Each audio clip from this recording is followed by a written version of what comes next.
Now, returning to the US election now, Kamala Harris may have reached a new level of cringe over the weekend with this surprise appearance on Saturday Night Live, where she urged the US to keep Kamala ahead of voting day. Like Legally Blondula. And start decorating for Christmas. Fa la la la la. Because what do we always say? Keep Kamala and carry on a la. Oh, God. Sky News contributor Kosha Garda joins me now. Kosha, does this cheese work with Americans? And what about also the claims that this might have breached the FCC, that's the Federal Communications Commission, equal time rule?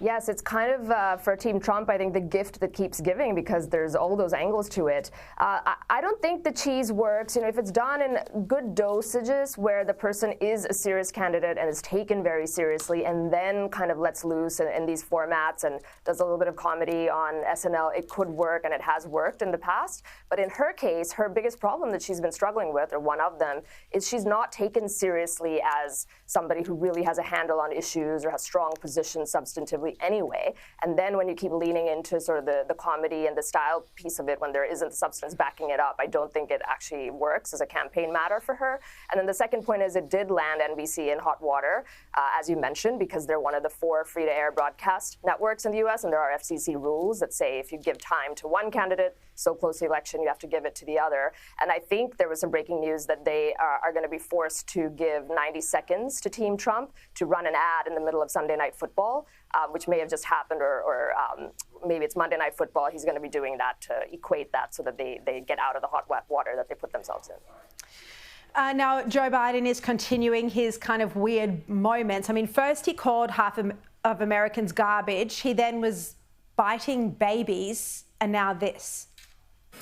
Now, I know some of you guys are tempted to think it's macho guys. I'll tell you what, man, but I'm serious. These are the kind of guys you like to smack in the ass. I mean, Kosha, at this point, you could be forgiven for thinking he was trying deliberately to damage Kamala's campaign.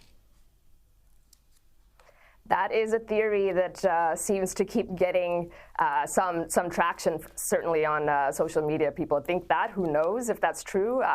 Possibly. I think also it's really quite stunning if you think about it that the sitting president has not been on the campaign trail more. And there's a reason why. This is the reason we can see it. But that, if you just step back and think about that, he could have been the biggest voice or advocate for her, his vice president, and he hasn't been. And I think that's the reason why. But the garbage comment, I think specifically, this one is fine, but that one I think is going to go back, and history books are going to look at it as something that was probably quite material in terms of the damage that it did and the unforced error that it delivered to the Kamala campaign. I suppose it depends on the election results ultimately, whether it does go down in history. Meanwhile, let's have a quick look at London. The Tories have installed their first black leader of the Conservatives. Kosha, this appointment has been well received widely.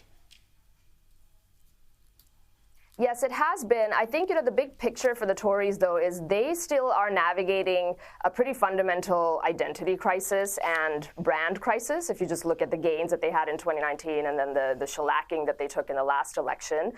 So here, and what that's going to take is some real change, I think, and courage to take on the issues that a large portion of their constituency feels disenfranchised from, around immigration and trade and culture wars and all of that. And so she has a real opportunity, I think, to seize that. It's a wide opening in terms of taking on those policy positions. And if she does that, I think she has been received well, and she will have an opportunity to do that. If she doesn't, then I think you're just going to continue to see that fracturing and that sort of internal civil war in the Tories party that we're seeing parallels of that in the US and even here to some extent. All right, Kosha Garda, thank you so much. Really appreciate your time.